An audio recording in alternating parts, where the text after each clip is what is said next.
Well, I would like to call this regular meeting of Brattleboro Housing Partnerships to order. And the first order of business is to review and approve the minutes from the annual meeting of November 16th, 2020. It was included with our agenda. Any Move that they be accepted. Give me? Move that they be accepted. I'll second that. Thank you. It was moved and accepted, and seconded that the minutes be accepted as transmitted. All those in favor, please say aye. Aye. Aye. Opposed? Accepted as they are. Next order of business, resident and citizen participation. Do we have any non-residents other than Galen from BCTV? No. No. Okay.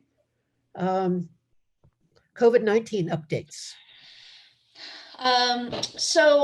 Based on the governor's order of November 13th, we have created more restrictions, and we're following the governor's order that staff needs to sign off that they have not left the state, and that they have not been to any large multifamily gatherings. And so that's a little bit of a challenge for sure.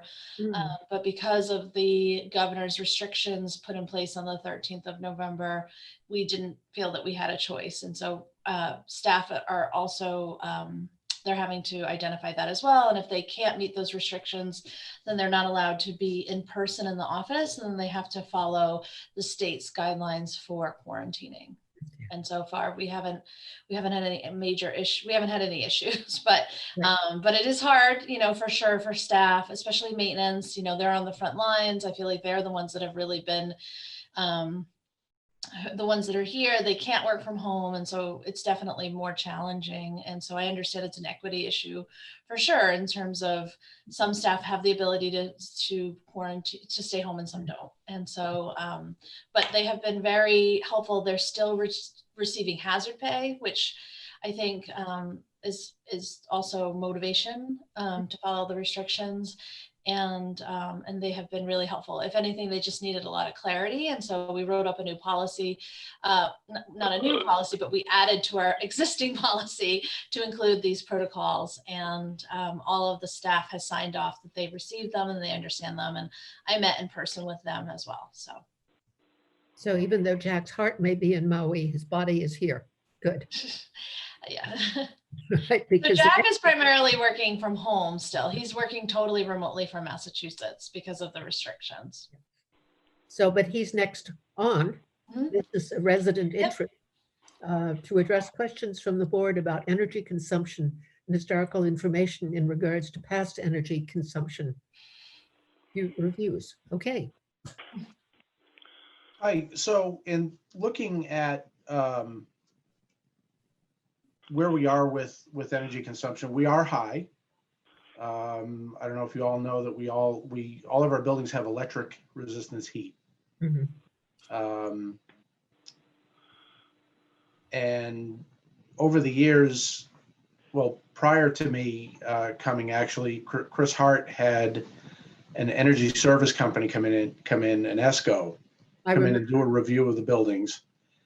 And they were assembling a package of some improvements that could be made and retrofits. And that was all interrupted by Hurricane or Tropical Storm Irene. So over the years, I've had a couple of different ESCOs come in. And one was Efficiency Vermont. So they get a fair amount of funding from the state. And at the end of the day, I was very excited because I wanted to do a couple of things. And one potentially was looking at putting in mini split heat pump systems, which are very energy efficient. The problem is they attach all kinds of other retrofits. So changing out the windows, increasing insulation, R values, replacing the roof with, different insulation. So the last time I had them in, we walked through all of the properties and I said, okay, what can we do? And they said, well, we have some retrofits and upgrades. It'll cost about 1.8 million and we can finance that for 8%. And I said, well, we're not going to do that. Yeah. So here we are with electric heat. And I've looked at many different systems. I thought maybe Sam Elliott would be a great building to upgrade and put in some sort of a central system. But it's just so expensive to upgrade to say a central piped heating system, because now you've got the core. The most expensive thing, the most expensive part of it would be the piping.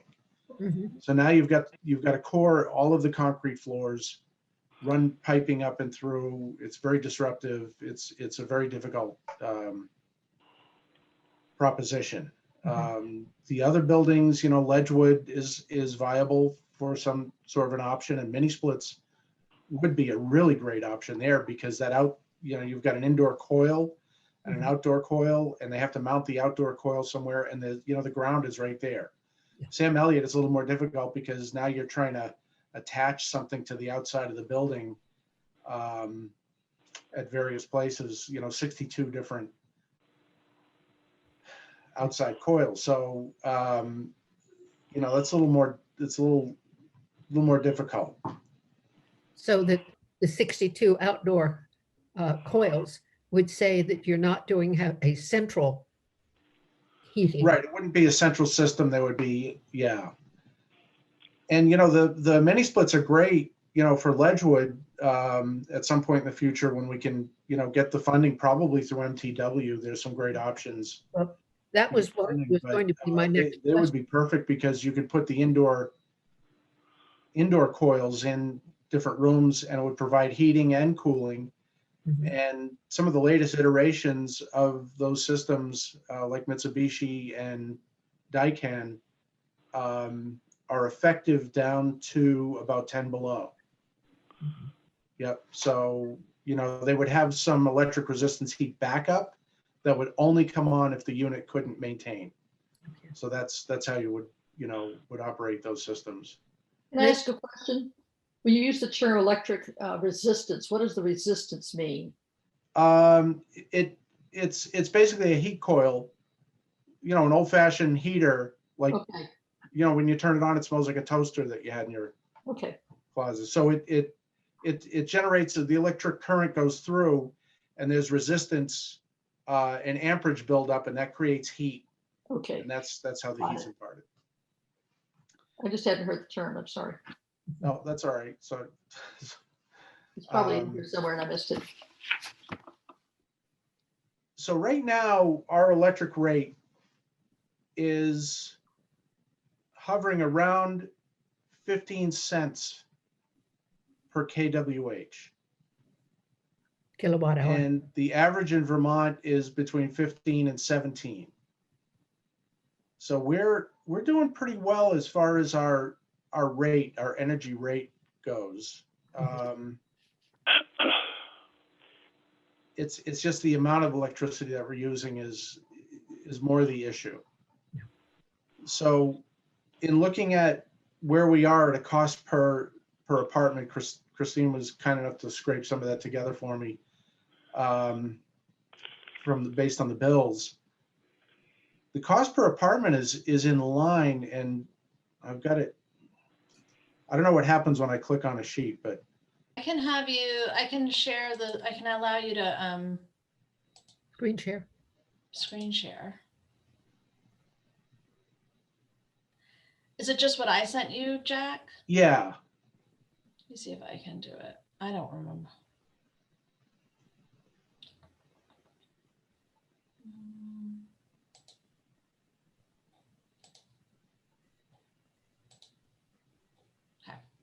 Okay. Oh, there good. we go.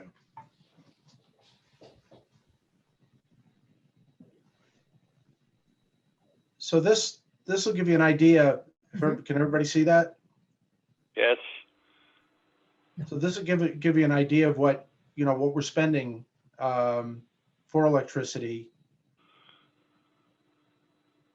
and the per apartment cost. Now, you have to remember too that the per apartment cost also includes the cost to light, heat and cool.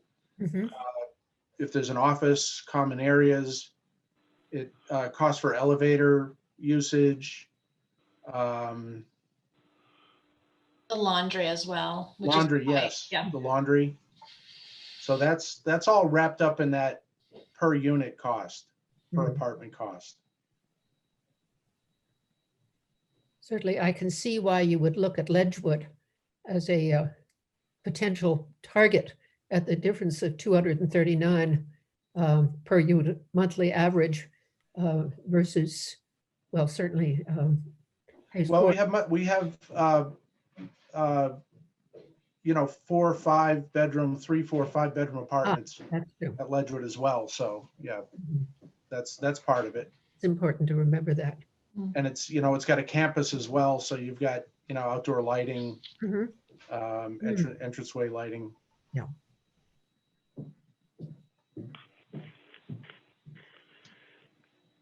So I've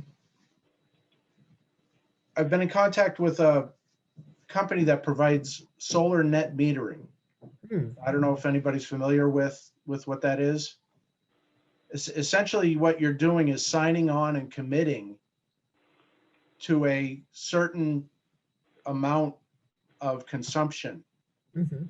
for electricity, and a solar company, what they do is they rely on that amount, and they make money from it by selling it back to the utilities. Mhm. And sorry, I'm just finding out about a lot of this right now. We've had it at AWR, but on a limited basis.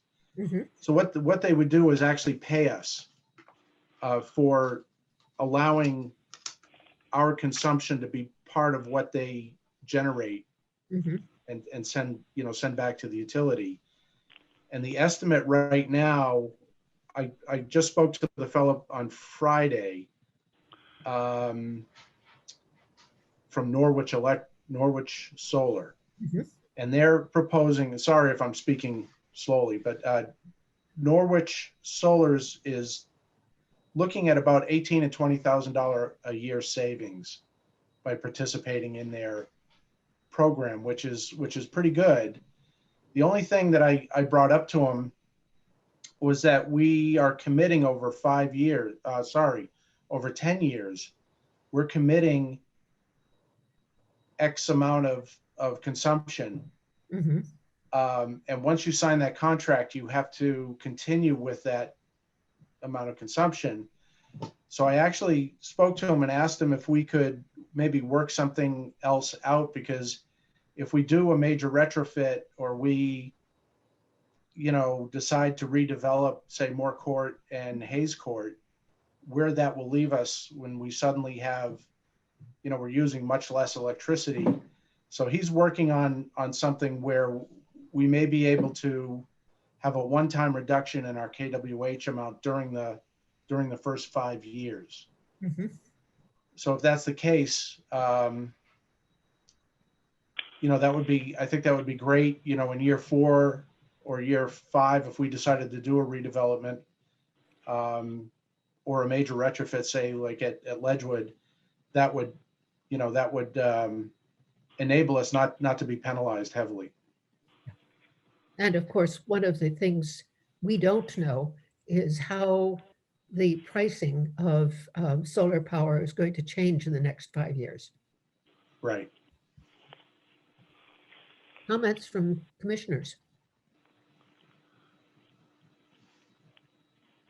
I'm sorry. Let me turn my volume up a little. Okay. There haven't been any yet, except me. Okay. Oh, you're asking for questions. Okay. I'm asking other commissioners who have comments for Jack. Jack, can you just that last piece of it, you asked for a 5-year instead of a 10-year, is that correct? No, it'll still be a 10-year contract, but he said they would more than likely be willing to allow us during the first 5 years to have a reduction in our consumption Okay. and then adjust the contract accordingly. What would we be agreeing to? Or have you not really firmed that up? It's not totally firm, but generally what you would do is you would agree to a specific kWh consumption, kilowatt hour consumption. So would you take the spring, summer, fall, and winter and like average that out as to what we currently they would use? actually, yeah, they would take actual bills and total them up. And that's one thing I have to do. I just, again, spoke to him on Friday. I didn't get a chance today, but I'm going to gather all of the bills that we have and send them off. And, you know, we'll come up with a number that we can commit to.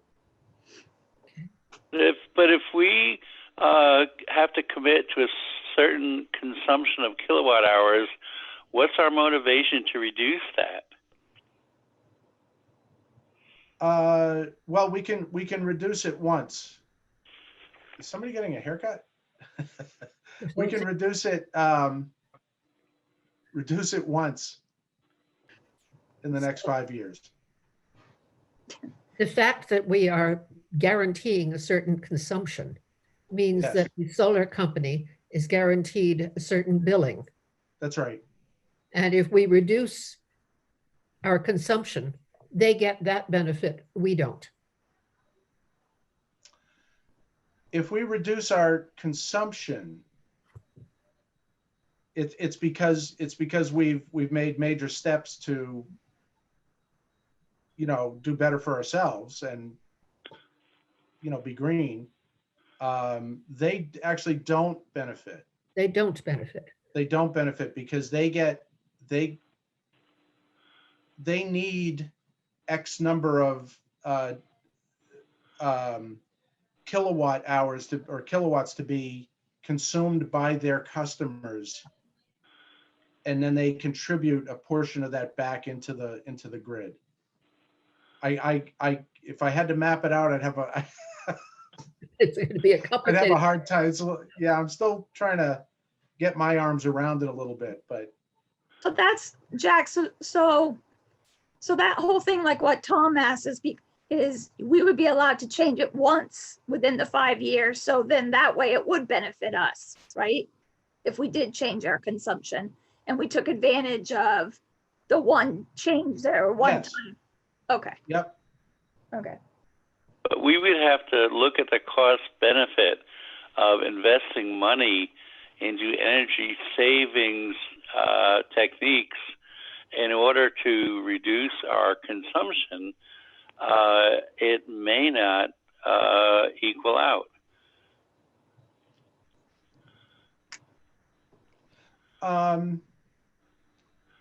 Well, at some point, you know, we're going to need to do some sort of retrofit to get away from electric heat. It's, you know, it's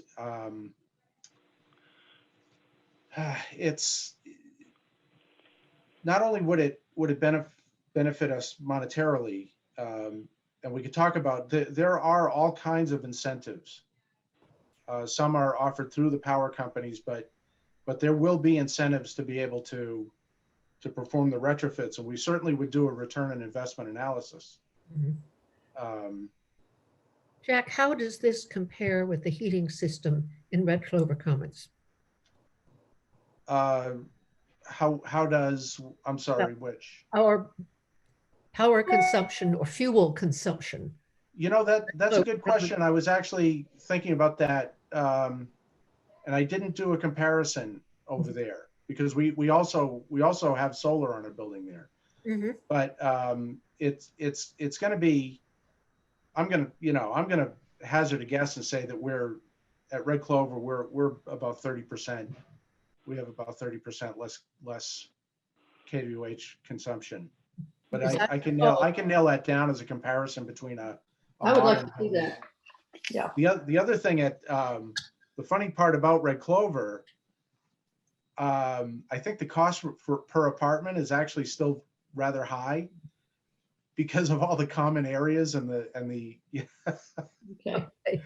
you know, so Amenities cost no matter what, but I'm glad they've got those spaces. well, there's something else to look at there too. It's not just electricity. I'd have to take a look at the propane because we have propane supplemental heat for the Yeah. heating system and the boilers. Well, I remember when we opened Red Clover Common, that the heating system and the cooling system were a trial for everybody. And retrofits Still can be. still can be. Okay. Okay, well, I was hoping that things would be smoothed out, but It's a very fine-tuned system, mhm. like having a race car. It's got to be tuned up just right. It's keeping you busy. Yep. Any other comments on what Jack has told us so far? I don't think we're at the point of saying do it or don't do it, but any more concerns? I know I heard from Tom, what kind of incentives would we have for energy conservation and retrofitting? Any other thoughts? I was just wondering, it doesn't have to be, next month's meeting, but at some point in the next couple of months or whatever, maybe some more information like Jack is talking about that he's looking into or still dealing with or whatever, we could get, do this again. It doesn't Yep. have to be next month if that's not enough time, just, whenever it works. Absolutely. Great. That'd be good. Go ahead. Whoever started to talk, whoever. I just threw out, that would be good. Okay, good. So Second that. we have learned a lot more than we knew before. I'm delighted you're exploring the solar options, Yes. and we all maybe sort of keep our ear to the ground and see what other options there might be. Let's move on to property portfolio manager and property managers. And we are pink.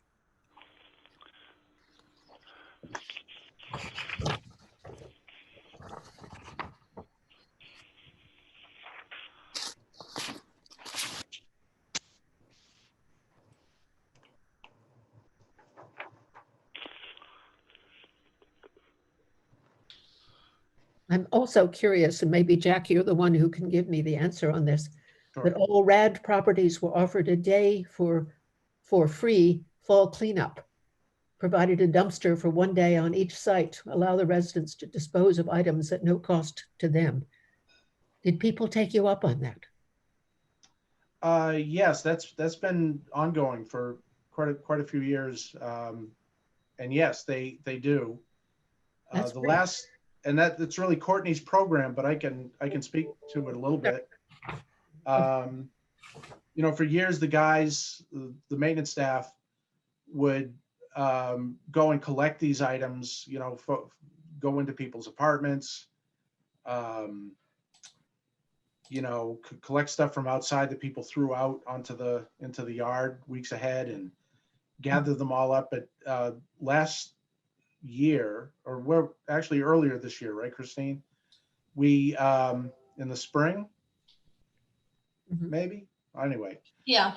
so we actually got dumpsters and asked people to put their stuff, their mattresses, their furniture, any trash that they had, old toys, bikes, Mhm.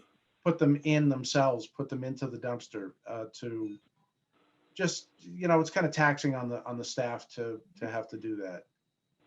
So it was actually pretty successful, I think. Right. Yeah, people, we have done, traditionally we have done the cleanup days, and our maintenance staff has always sort of helped people, brought things out, people would pile stuff outside, but because of the COVID restrictions, we have stopped that, and it actually really did help in a lot of ways. I think that it was much easier, and people planned ahead to have things put out, and we didn't have a bunch of stuff just outside, so that was good. Do we have any wheeled conveyances to help people carry things that are too heavy for them to carry without assistance? Sort of a hand truck I or don't, a wheelbarrow or something like that? Oh, you know, that's a really good idea, though. We have some of those things at Red Clover Commons. That might be something to look at in the future. That would help. Yeah, absolutely. That's a good idea.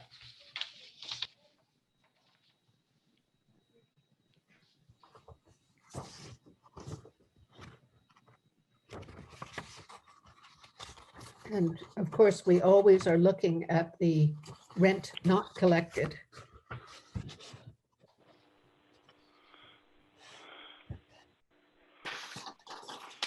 Ledgewood Heights seems to be the most difficult situation.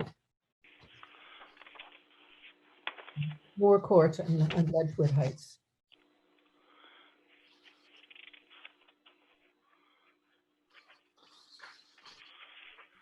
Any thought as to why for Ledgewood Heights it's a 51% not collected?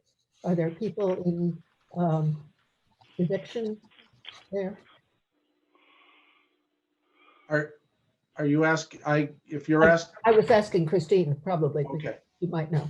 Sorry, can you repeat that, Jen? So I'm just going to let you know. So I don't know. There's some sort of a bunch of people are trying to get in the meeting, but they're not part of our group. And so, as I'm admitting, I think that it's like I think that maybe one of them is Byron, but I can't tell because it's a bunch of people, not like residents, but other people who I think I just got a security breach from Zoom. And so I'm nervous to admit anybody because I'm not sure what the situation is.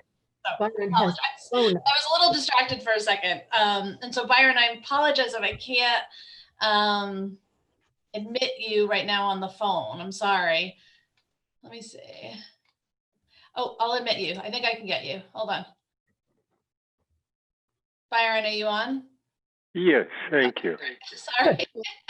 There was like a bunch of things on here and I got a security thing from Zoom. So I was like, I don't want to admit anybody else. I think that's where the haircut thing was. So anyway, I'm sorry, Janet. Repeat your question. I was asking about the amount of the rent not collected at Ledgewood Heights. It's 51.68%. Yes, it's extremely low. And so most of the people who were behind have, some of them were really big rents. So there are people who pay the market rent. So they're really high. So when they get behind a couple months, it could be in the, thousands of dollars. And so most of the people at Ledgewood Heights have applied for the rental subsidy through the CARES Act. And so we have been receiving those. Courtney just put in the final amounts on Friday. And so we should be getting that money for the month of November and December, and we should be getting in the next couple of weeks. My biggest concern is that what will happen next month, because a lot of the same people have applied over and over again to get the back rent paid.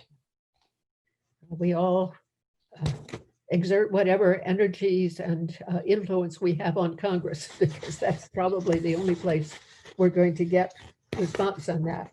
Right. And I am meeting with legislators. Hopefully, I set up a meeting to meet with local legislators next week, and to really talk to them about the challenges that our residents face on a regular basis, even without COVID.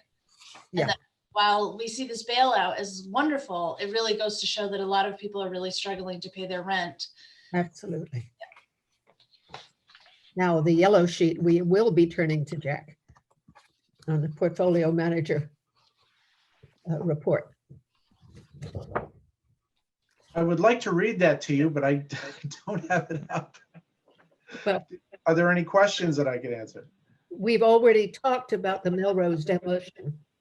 They're working from 7 a.m. to dusk every weekday and Saturday. So that's how they're coming along. Handrails in Hayes Court been completed. That's right.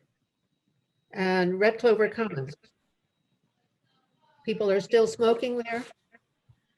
Yes, I actually, I'm making some custom signs at home, Mhm. little art project, but, so I ordered some letters and numbers and different things to put on a sign to indicate that people should not or cannot, we're asking them not to walk across the drive toward the Walgreens parking lot, and conversely from the Walgreens parking lot to Red Clover, but Mhm. instead to use the sidewalk out in front on Okay. Fairground and enter through the gate that way. Mhm. Hopefully that'll curtail Because people from, construction. well, during construction, yep. And, maybe it's something we'll keep up, for good. Mhm. But, this is going to apply to our staff, to the construction workers.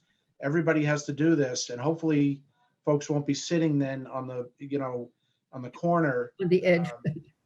Yeah, it's very dangerous. And every time that I would go over there, I, would ask folks please not to do that, but they, Have we designated a safe outdoor place to smoke?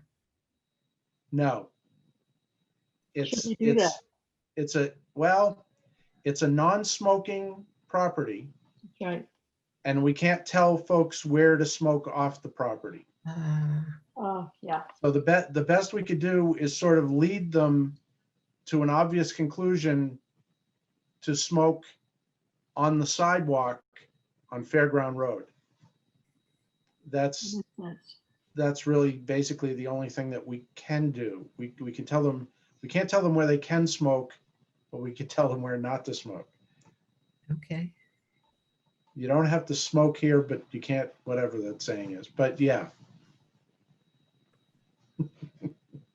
And of course, we enforce that for contractors and construction personnel as well as residents.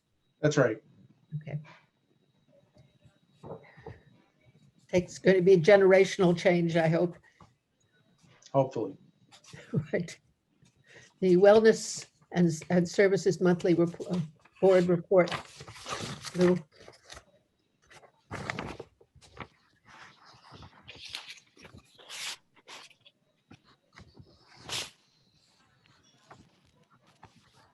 They're saying the key area of focus this month is organizational communication. And with all of the concerns about COVID, I would think communication around COVID is particularly important. Yes, absolutely. And I think it's really challenging. Communication is really challenging when people are working remotely. Mhm. We've definitely found that. And so the team, I've tasked them with coming up with some recommendations for receiving and giving information, specifically when information comes in about residents, especially if it's protected information, making sure that it goes to the SASH program, et cetera. And so we've been really working on pieces around that. Okay. But it's challenging. It's much easier when you see people face to face and you're walking in the hallway and you can knock on their office door. It's really challenging for our organization. We are so used to working really closely together and seeing each other. We're a tight group. Mm-hmm. And so it is really hard, we found, to work remotely. People doing well about wearing masks? Or who? Residents. Yes, for the most part. Yeah. I think we still have some challenges with residents outside on our property. They don't, that's definitely a challenge, but we're really communicating that to residents that when you're in a public space, you have to have your mask ready to put on. Yeah. I'd say for the majority of people at this point, people are really following the rules. I think people are scared. There's lots of things going on in town. They shut down one of the elementary schools until after the break. So I think people are taking it seriously. Well, we've been able to say we're doing the best in the country, but the governor is being very specific about things we need. How about the family self-sufficiency coordinator, Lucy's report?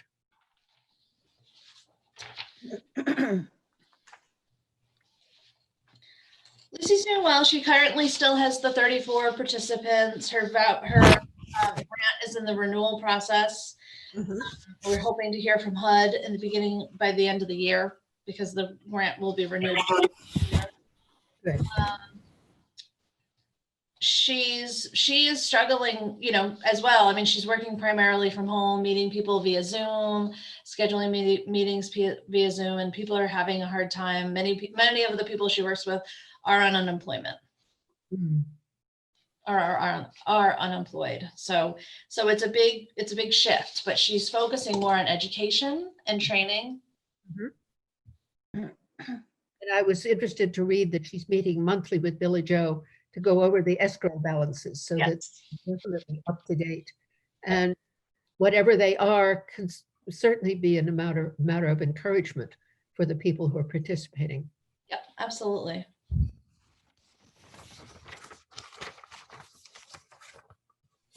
And now section 8, plus care. Yellow.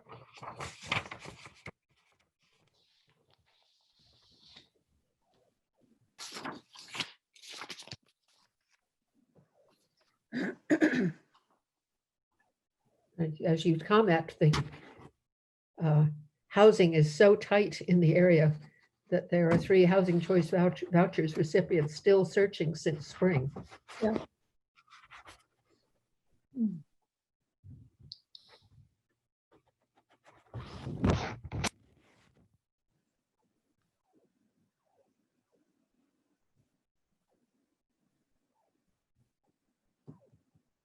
Hi, Byron. Can you say something now, Byron? I think. I was off and I've just been readmitted. Yeah, I think it's because you have both your phone on and your computer sound on. It's reverberating back and forth, which is okay, but it mutes. But did you have something to add?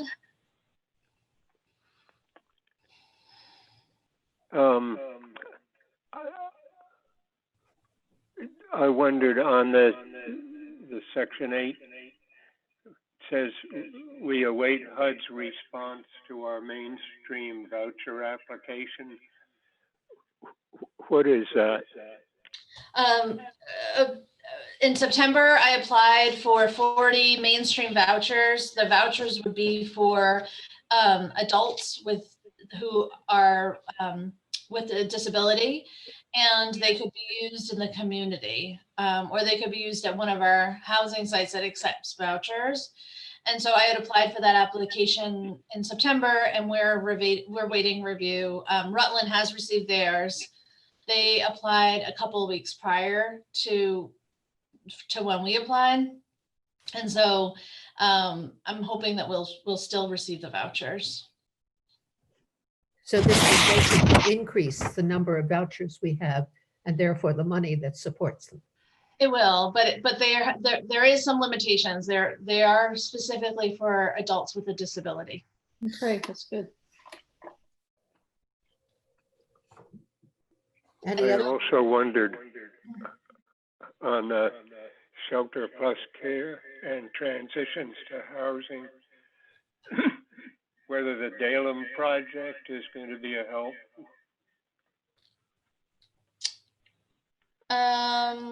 I don't believe so, because I think the Dalem project will be specifically, those vouchers will go specifically to people in coordinate. I'm not entirely sure. You know, I think that those are functioning on their own. The transitions is in hold right now because the Vermont Department of Economic Opportunity has asked for us to pause while they use their CARES funding. I'm not sure. I believe that they already have vouchers tied to the Dalem building. And so I think these would stay as additional vouchers for people who are homeless to find apartments in the community. And isn't the Dalem building also designed for services a little bit like Great River? Yes. And the Shelter Plus Care program is as well. It's a subsidy that has services attached to it. Okay. Pink sheet. The checklisting?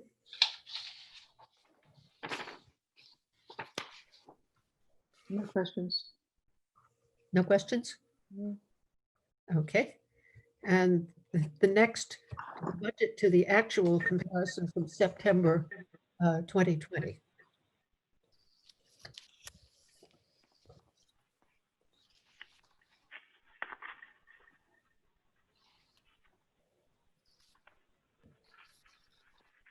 Christine, do you want to lead us on significant things on this? Are there questions the board has? Sure. So this is the comparison up until the end, the final, the third quarter. And so of the calendar year, the second quarter of our fiscal year. And so it's a combination. So we have our RAD properties, and we also have our programs, and also RCC and AWR. We are in the process right now of completing our RCC and AWR budgets, because those budgets begin on the annual year. And so just, I think, just things to make notation of. The RAD properties are doing pretty well, even though our rents have been down. We're doing actually pretty well this year. And the subsidies, our voucher subsidies certainly have helped. Considering that we've had the extra costs for the hazard pay, we actually are doing okay, and in the within our maintenance budget. And I think that's because we've really tried to minimize the number of overtime since we started the hazard pay. We also have tried to bring down our contract costs considerably, so we're doing pretty well in that area. I think outside of that, the only thing to be mindful of, we're really keeping an eye on the A.W. Richards budget. As you know, our A.W. Richards is sort of the property that has the biggest financial problems. And so I've started to dive in to really look at what we can do going forward, and if there's a chance and opportunity to make some changes. And I'm going to be meeting with Housing Vermont soon to discuss some of those things. At this point, we are not taking any management fees out because we can't afford to pay ourselves. And so really, we're just really working on that building for free, which isn't a great thing. I did do a little bit of research though, after we spoke with our accountant last week. And I think that we have the opportunity to realign our contract and renegotiate that when we hit the 15-year mark. And so I'm going to do some research and talk to Chris a little bit about it, because I don't know enough about it for the historical information. But I do know that the AWR is the budget that we're the most concerned of. If you compare that to RCC, you'll really see that RCC is doing much better.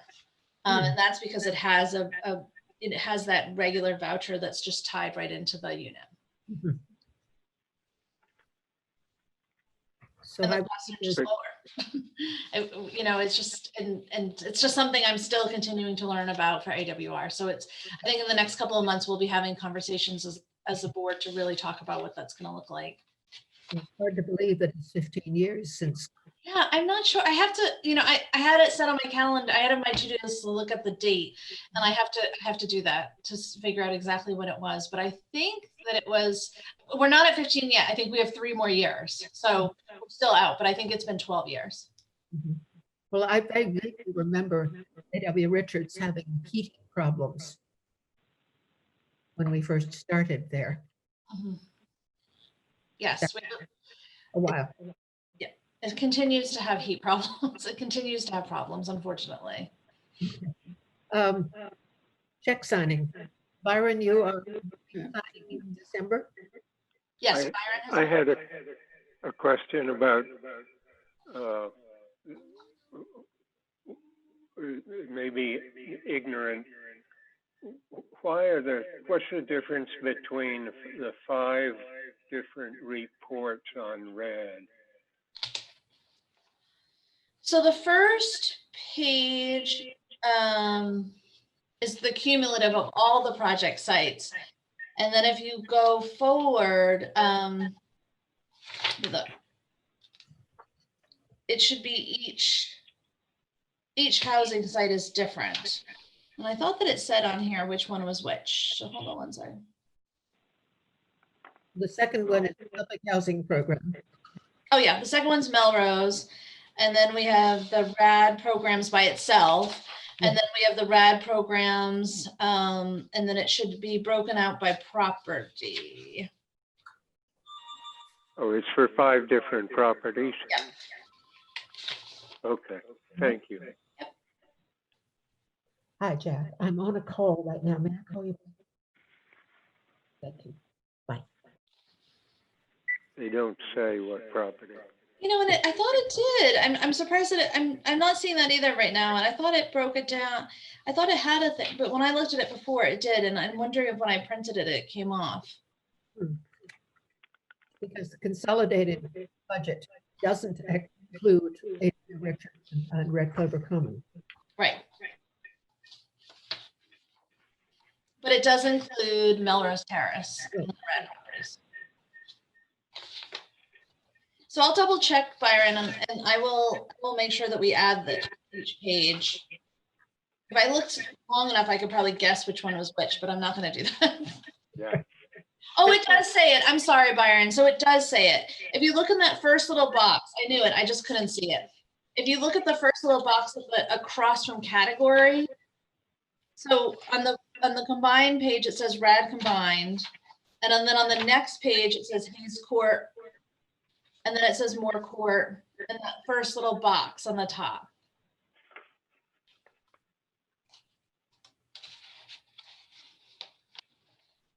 They're not numbered. I apologize. I'll make sure to number them next time. Okay. Oh, yeah. Got it. Thank you. You're welcome. Thanks. The photographs of Melrose.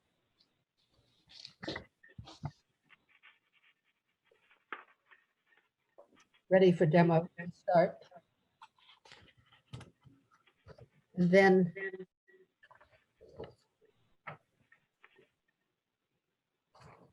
a very complete application, complete with wonderful supportive letters for the moving to work or empty application. Yeah, they're pretty amazing. It was pretty amazing, to be honest, as we got closer to the end, to see the letters of support and to meet with, especially, you know, the legislators on the federal level, to meet with their staff and to talk to them, and they were really excited about it. So it felt really good to put the application in. And I know most of this is really credit to Chris Hart, so I'm not going to take that. but I will say, to have my first application go in and have it be this application was pretty exciting for me. So I learned a lot, and it was really hard, but it was a lot. It was really fun to do too. So. Well, the fact that it was quiescent for so long, and then all of a sudden do it yesterday and get it ready for us. Yeah. So, I will say that since it was put in, I feel like my days are much easier. I don't know. It's just, maybe it was good that I had to do that, because now I feel like I come in and I have a lot more time I have a lot more time to deal with other stuff. It's like going through an FDIC or state exam. I just finished the state exam, so whoo, now I can breathe and get work done. I don't want to ever do that, Donna, but I'm sure, yeah. It's kind of the same idea. Yeah. It was especially nice to see the Keene letter. Yeah, yeah, absolutely. And they will be, if we become an official moving to work, they're going to be a big partner of ours, which I'm really looking forward to. that's wonderful. Yeah, great job. Indeed. So we need to choose people to do check signing beginning January, February, and March. And Byron's doing it now in December. And I'm certainly willing to do January if that fits for everyone. I'll do February. Thank you, Liz. March coming and going. I could do it but I think it's too much of a pain for Christine and her staff. But like if my husband picked the checks up one morning and then brought them back to you the next morning, I mean, I don't know. He goes into work at 8:30 in the morning, doesn't get out till 11, 12 o'clock at night. And That's, and it's not that, Donna. I mean, I think I feel that, bad because I have to like stay put. I don't go anywhere. Don't worry about it. We'll cover you. Don't worry about it. so Sorry. January, I did, Tom said he could do January. Oh, good. Okay. So Tom, January. Tom. I can do it easily, anytime. Well, you're in December, already doing it now. And I'd be happy. What Liz, you said February. Does that work for you? I'll do February. Sure. And I'll do March. Okay, great. So at least we've got the first quarter covered. Yes. Till the end of the fiscal year. Very good. And by then, let's hope that at least as many of us as possible will be inoculated with the vaccine. Fingers crossed. Sign me up. Indeed. And Yeah. maybe we can send Jack back to Maui. We can be envious anyway. This is all I have on my agenda. Are there any issues that need to come up from the board? No. I have a Sorry. picky to go back to the beginning of the meeting when I was muted. Mhm. The minutes of the annual meeting lied. I was actually AWOL. I was not present, as it says. Oh, okay. I'll adjust that. Thank you. I forgot, Byron. Now that you reminded me, I remembered, but I did forget. I'm sorry. I did the notes. I usually try to do them right after the meeting, and I didn't with this. I waited, and that was my mistake. We I knew, just don't want to be held responsible for anything that happened there. well, we understand more than you can know on forgetting something very important. So Absolutely. we will, Christine will modify Mhm. appropriately. And do I hear a motion to adjourn? I'll make a motion. So, and Liz raised her hand for a second. All those in Absolutely. favor, please say aye. Good. Hi. Hi. Yes. Good. Thank you. You're welcome. Thank you, everybody.